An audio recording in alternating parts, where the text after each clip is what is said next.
Hello, everyone.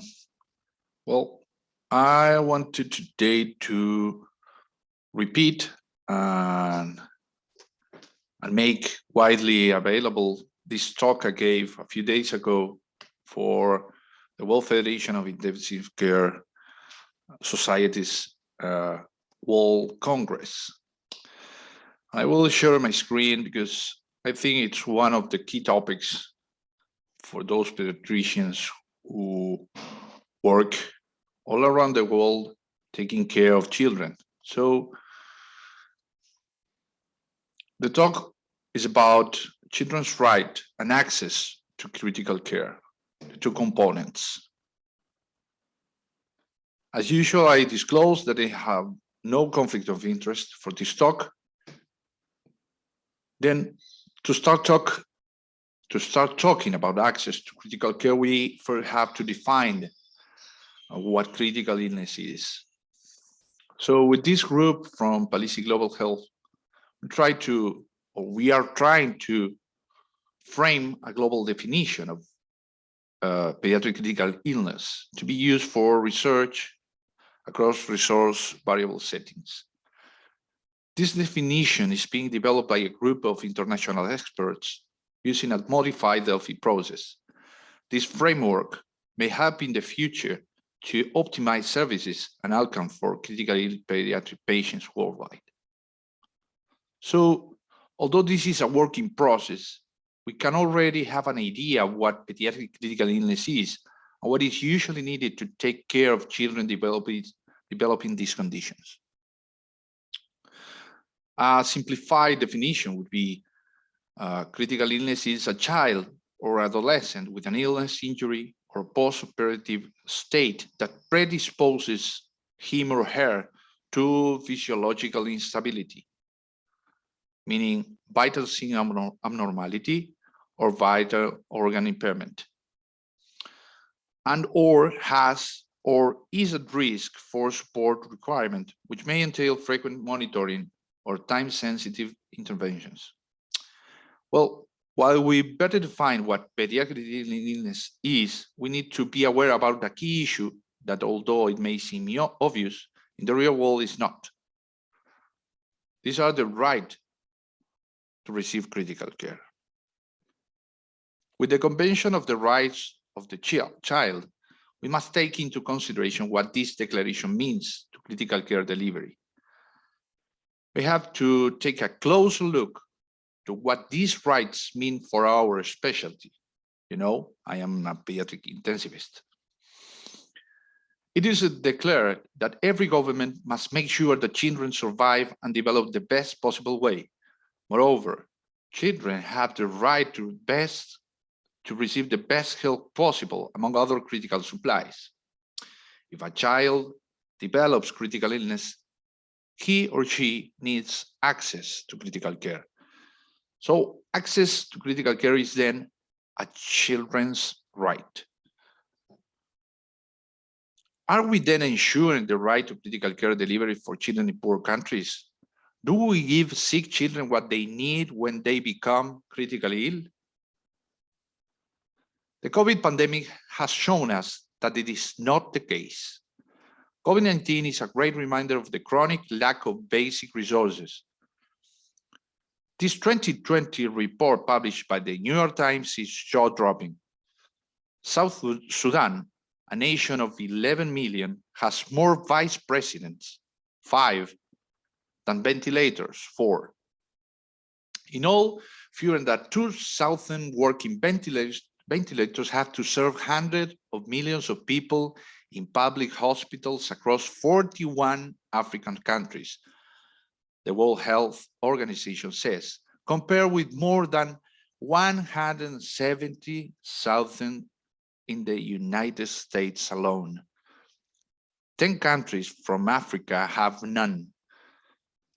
Ventilators, however, alone do not save lives. In many regions of the world, even basic medicines, such as oxygen, are chronically absent. The scarcity of basic medications like oxygens are not a new thing in the poor world. For example, 2018, only 1 in 10 children with pneumonia in Nigeria received the oxygen they needed. Children die due to the lack of basic health care resources. Recent estimates from UNICEF reported that more than 4 million kids with pneumonia need oxygen to survive.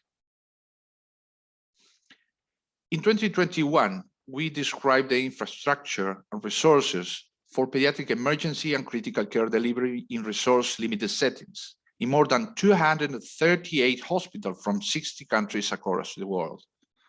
We found that only 65% of PICUs reported consistent availability of all basic resources recommended by the WHO standards for hospital care.